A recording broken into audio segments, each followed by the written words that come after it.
So at any rate, we have the settings and all that are done. What I'll do next, I guess, is I'm going to strap that battery in and try the what this camera is that I'm recording with right now is called a MOV, and it's a really nice camera. It's 1080p. It does great video, and as you can see, I have a mount for it. Now this battery, there's a Velcro strip on the back side to hold it so it doesn't slide forward or anything. And you get straps on the top. This is, hang on a sec. This is for the movie camera. It sits right in here. There's a screw that fastens it down. So this won't come off. This is what I'm going to film with. Same thing I'm talking to you with now. On the other side we have, this is a cell voltage meter. That's not something that came with it. That's an extra. Basically it reads the, it just reads the lipo cells individually and then gives you total voltage. It's actually pretty clever. It's a nice little toy. It tells you it works with as many cells as you can plug into it. Works really well with this. I leave that plugged in flight, and then you have your connections here. This is what starts it up. Always have the sticks in the down position when you start. It just won't start if you don't want to take that chance either, but it won't start without that. There is a stick movement mode where you take the sticks to arm this and you pull them both in or out. There's 4 different selections that you can do, and what will happen is that'll arm the flame wheel. Props will start up, they'll start spinning, they'll be at a minimum speed. You need to kick that throttle up a little bit more within 10 seconds or it'll shut itself back down again. It's a safety feature, so which is a nice thing. You want to have it set in intelligent mode.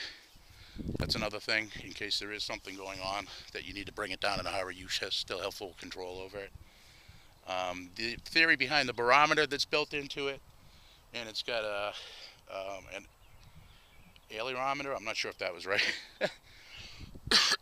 What it will do is, when you set the stick at a certain point, that's where it hits its stop point, and it will actually supposedly sit there and hover in that spot until you move it up again or down. But it will hold that. It's supposed to be holding that heading, that altitude. So it has that altitude lock, which is nice when you want to do some recording and do some filming, which is my intent. What else?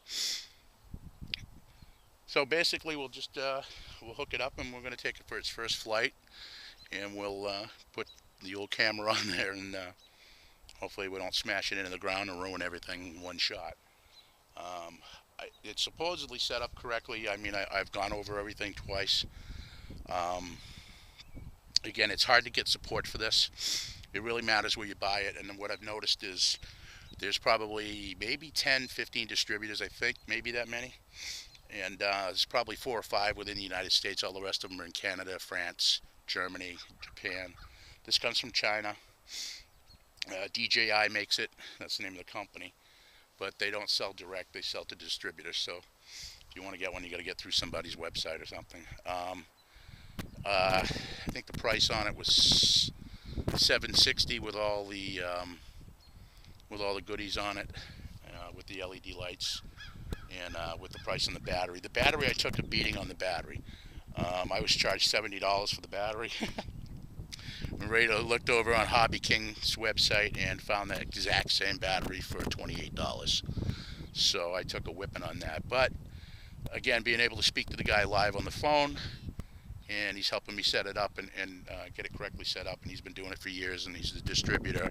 You know, I didn't mention anything about the cost of the battery. So we'll leave it at that. So just beware when you go to look for this thing. You could probably find the parts cheaper and stuff. I'm told that the motors are fair quality. They're outrigger motors, so the outside can spins, the inside is fixed. It's running a 10 by 4.5 prop. They also come with 8-inch props. Those are for less payload, I guess, a little bit more maneuverability. faster, crisper response. The 10s are good for a payload if you're going to put stuff on there to film. That's what it's for. So we'll give it a shot and see what happens.